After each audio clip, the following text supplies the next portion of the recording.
ഇന്ന് നേഷൻ ഫെസ്റ്റിൽ എന്നോടൊപ്പം അതിഥിയായുള്ളത് മുതിർന്ന മാധ്യമ പ്രവർത്തകനും ഗ്രന്ഥകർത്താവുമായ രാജേന്ദ്രൻ പന്തളമാണ്. നമസ്കാരം സർ. നമസ്കാരം. നമ്മളിപ്പോൾ സംസാരിക്കാൻ പോകുന്നത് CPM-ന്റെ പാളിപ്പോകുന്ന PR-കളെ കുറിച്ചാണ്. അതായത് ഓരോ ദിവസവും പുതിയ പുതിയ പദ്ധതികളുമായി വരുന്നുണ്ടെങ്കിലും അതെല്ലാം തന്നെയും 8 നിലയിൽ പൊട്ടിപ്പോകുന്ന ഒരു നിലയിലേക്കാണ് കാര്യങ്ങൾ പോകുന്നത്. അതിനേക്കാൾ ഉപരി നികേഷ് കുമാറിനെ CPM തന്നെ തള്ളുന്ന ഒരു സാഹചര്യത്തിലേക്ക് കാര്യങ്ങൾ കൊണ്ടെത്തിച്ചിരിക്കുകയാണ്. ഇനിയിപ്പോൾ അധികം വൈകാതെ പിണറായി വിജയൻ നികേഷ് കുമാറിനെ തൂക്കിയെടുത്ത് പുറത്തു കളയുന്ന ഒരു സാഹചര്യം കൂടി നമ്മൾ കാണേണ്ടി വരുമോ ഇന്നത്തെ CPM-ന്റെ ഒരു നില വെച്ച് പരിശോധിക്കുകയാണെങ്കിൽ? തീർച്ചയായിട്ടും അത് വേണ്ടി വരുമെന്നാണ് എനിക്ക് തോന്നുന്നത്. കാരണം നികേഷ് കുമാർ എന്ന് പറയുന്നതിന് ആളിനേക്കാൾ എത്രയോ പ്രധാനപ്പെട്ട ആൾക്കാരെയാണ് അദ്ദേഹം നേരത്തെ പുറത്താക്കാനും വെറുപ്പിക്കാനും അവരോട് വിയോജിക്കാനും വേണ്ടി ശ്രമിച്ചത്. അതായത് ദേശാഭിമാനി പത്രത്തിന്റെ 2 മുൻ ന്യൂസ് എഡിറ്റർമാരെയാണ് അദ്ദേഹം അവരുടെ അഭിപ്രായത്തോട് വിയോജിച്ചുകൊണ്ട് നിർദ്ദയം അവരെ പുറത്താക്കാൻ വേണ്ടി ശ്രമിച്ചത്. തീർച്ചയായിട്ടും നികേഷ് കുമാറിനേക്കാൾ അദ്ദേഹം MV രാഘവന്റെ മകനാണെന്നുള്ളതിനേക്കാൾ എന്ത് പ്രാധാന്യമാണ് നികേഷ് കുമാറിന് മാധ്യമ പ്രവർത്തനത്തിലുള്ളത്. അദ്ദേഹം ശരിയാണ്, ഇന്ത്യ വിഷൻ ചാനൽ അതുപോലെ തന്നെ മറ്റൊരു ചാനലിന്റെയും ഒക്കെ ഏറെക്കാലം അദ്ദേഹം അവിടെ ഉണ്ടായിരുന്നു എന്നുള്ളത് വളരെ ശരിയായിട്ടുള്ള കാര്യമാണ്. പക്ഷേ നമ്മൾ മനസ്സിലാക്കേണ്ട മാധ്യമപ്രവർത്തനം എന്ന് പറയുന്നത് TV കൊണ്ട് മാത്രം അളക്കേണ്ട ഒരു കാര്യമല്ലല്ലോ. ഈ TV എന്ന് പറയുന്നത് പലപ്പോഴും ഒരു ഷോ ആയിട്ട് പരിണമിക്കാറുണ്ട്.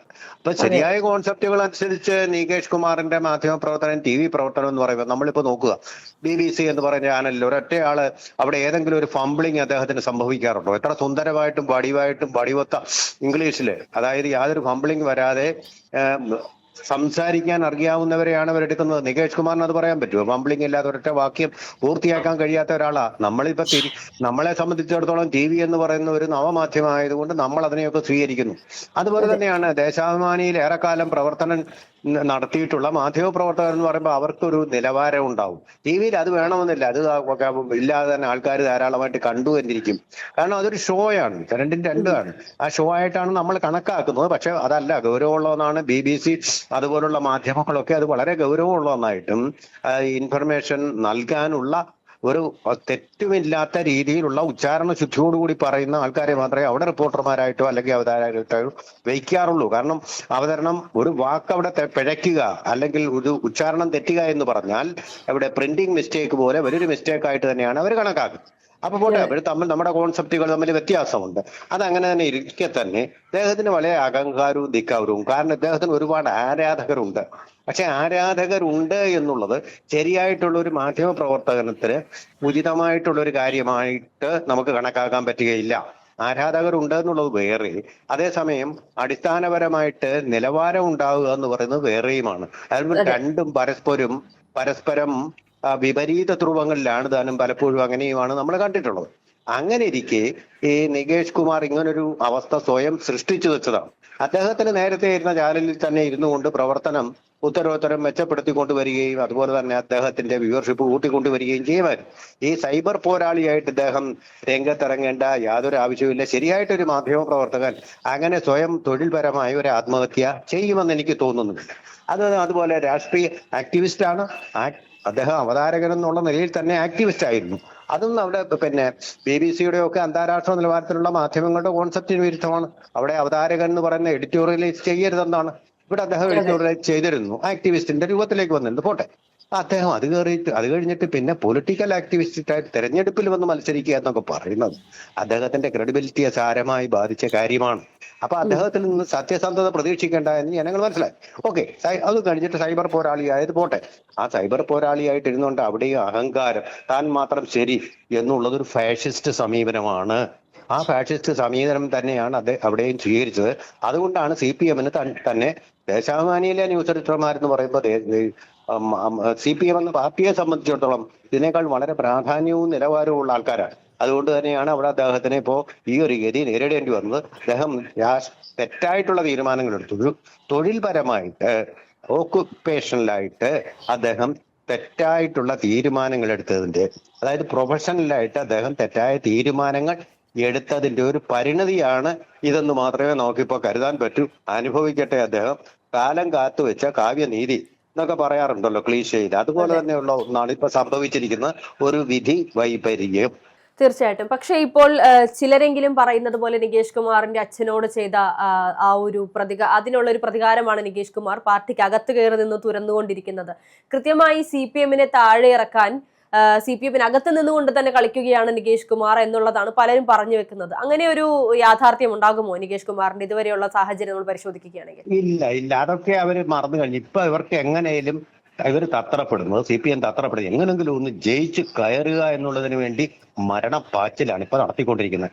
ഇപ്പൊ പാളിപ്പോയ PR-കളെ കുറിച്ചാണ് നേരത്തെ പറഞ്ഞത്. പക്ഷെ പാളിപ്പോകാത്ത ചില PR-കളുണ്ട്. നോക്കൂ, ഈ സത്യാനന്തര കാലത്ത് ഏറ്റവും കള്ളങ്ങൾ മാത്രം പറയുന്ന ഗിബേൽസിയൻ തന്ത്രങ്ങൾ വിജയിപ്പിക്കാൻ വേണ്ടിയിട്ട് ഒരു ശ്രമം നടക്കുന്നു. അതത്ര ശ്രദ്ധിക്കാതെ പോകുന്നു എന്ന് തോന്നുന്നു. ഇപ്പോ വെച്ചിരിക്കുന്ന, അതായത് ഫാൾസ് അക്കൗണ്ടുകൾ ഉപയോഗിച്ച്, വ്യാജ അക്കൗണ്ടുകൾ ഉപയോഗിച്ചുകൊണ്ട് സൈബർ ഇടങ്ങളിൽ കയറിപ്പറ്റി കള്ളങ്ങൾ പറയിപ്പിക്കുക എന്നുള്ളതാണ്. അതായത് പിണറായി വിജയനെതിരെ വരുന്ന അഴിമതി ആരോപണങ്ങളെ കള്ളങ്ങൾ നിരത്തി വെച്ചുകൊണ്ട് വ്യാജ അക്കൗണ്ടിൽ പെട്ട ആൾക്കാരെ കൊണ്ട് കള്ളങ്ങൾ പറയുന്ന ഫാക്ട് ചെക്ക് എന്നുള്ള പേരിൽ INPRD, അതായത് ഇൻഫർമേഷൻ ആൻഡ് പബ്ലിക് റിലേഷൻസ് ഡിപ്പാർട്ട്മെന്റിന്റെ പേരിൽ ഇപ്പോ പുതിയൊരു സെല്ല് വന്നിട്ടുണ്ട്. അവര് സംഹാരം വിതയ്ക്കും സൈബർ ഇടങ്ങളിൽ. അതായത് കള്ളങ്ങൾ, നമുക്ക് സത്യമെന്ന് തോന്നുന്ന തരത്തിൽ കള്ളങ്ങൾ പറയും. ഇതായിരുന്നു ഗീബൽസും ചെയ്തുകൊണ്ടിരുന്നത്. ആ തരത്തിലുള്ള വലിയ വളരെ വളരെ നമ്മളെ ഞെട്ടിക്കുന്ന തരത്തിലുള്ള ഒരു പ്രവർത്തനം, ഒരു PR പ്രവർത്തനം തുടങ്ങിയിരിക്കുന്നു. അതൊരു ബുൾഡോസറാണ്. ഇതുവരെയുള്ള സത്യങ്ങളെ എല്ലാം തട്ടി നിരത്തുന്ന ഒരു ബുൾഡോസറുമായിട്ട് അവർ വന്നിരിക്കുന്നു. അതിനെക്കുറിച്ച് മാധ്യമങ്ങൾക്ക് വലിയ ഇതിലൊന്നും കിട്ടിയിട്ടില്ലെന്ന് തോന്നുന്നു. അതിനെക്കുറിച്ചുള്ള വിമർശനങ്ങളും വന്നിട്ടില്ല. ഇത് തീർച്ചയായിട്ടും അപകടകരമായ ഒരു പ്രവർത്തനമാണ്. മറ്റൊരു അപകടകരമായ പ്രവർത്തനം സർവേ എന്ന് പറയുന്ന പ്രവർത്തനം 20 കോടി ചെലവിൽ ഉള്ളത് കോടതി തടഞ്ഞു. പക്ഷെ ഇതാരും ഇതുവരെ തടഞ്ഞിട്ടില്ല. കള്ളങ്ങളുടെ ഒരു ജനറ്റിക്കലി മോഡിഫൈഡ് വിത്തുകൾ സൈബർ ഇടങ്ങളിൽ വിതയ്ക്കുന്ന ഒരു പരിപാടിയാണ്. കാരണം എല്ലാ ആരോപണങ്ങളെയും അത് ഫാക്ട് ചെക്ക് വെച്ചത് തെറ്റാണ് എന്ന് INPRD കണ്ടെത്തുന്നു എന്ന തരത്തിൽ അവരുടെ SFI വിദ്യാർത്ഥികളെ വെച്ചുകൊണ്ട് അവർക്ക് വ്യാജ അക്കൗണ്ടുകൾ നൽകുക. അപ്പൊ എന്താ, ശരിയായിട്ട് ഇത് ആരാണ് ഇത് പ്രചരിപ്പിച്ചത് എന്നുള്ളത് വരുന്നില്ല. മിസ്ഇൻഫർമേഷനും ഡിസ്ഇൻഫർമേഷനും ഒക്കെ കുറ്റകരമായിട്ടുള്ള കാര്യങ്ങളാണ് IT ആക്ട് പ്രകാരം എന്നിരിക്കെ ശരിയായിട്ടുള്ള ഈ കുറ്റവാളികളെ കണ്ടുപിടിക്കാനാവാത്ത ഒരു അവസ്ഥയും കൂടെ സൃഷ്ടിക്കപ്പെടും. ഇതാണ് ഇവിടെ വരാൻ പോകുന്നത്. ഇതിനെ ഫണ്ട് ചെയ്യുന്നത് INPRD ആണ്, അതായത് കേരള ഗവൺമെന്റ്, ജനങ്ങളുടെ നികുതി പണമാണ്. അപ്പൊ ജയിക്കാൻ വേണ്ടി എന്തു കള്ളവും കള്ളത്തരവും അഴിമതി. ശബരിമല കണ്ടല്ലോ, അവിടുത്തെ അഴിമതി. ഇപ്പോ അവിടുത്തെ ആഗോള സംഗമം ഈ തെരഞ്ഞെടുപ്പ് ഫണ്ട് വെട്ടിക്കാനുള്ള നീക്കമായിരുന്നു, ഉണ്ടാക്കാനുള്ള നീക്കമായിരുന്നു. അതുപോലെയാണ് ഇപ്പൊ ബാർ സമയം, രാപകൽ കേരളത്തെ മദ്യത്തിൽ മുക്കിക്കൊല്ലുന്ന ആ പുതിയ നയമുണ്ടല്ലോ, അത് ഈ ബാർ ഒരുതരം ബാർ കോഴയാണ്. ബാറുകളോട് ഇപ്പോ പുതുതായിട്ട് വാങ്ങിക്കുന്നത് 10 ലക്ഷം രൂപ വീതമാണ്. നേരത്തെ 5 ലക്ഷം വാങ്ങിച്ചിരുന്നു. ഇതെല്ലാം ഇടതുമുന്നണിയുടെ തെരഞ്ഞെടുപ്പ് ഫണ്ടിലേക്ക് വേണ്ടിയാണ്.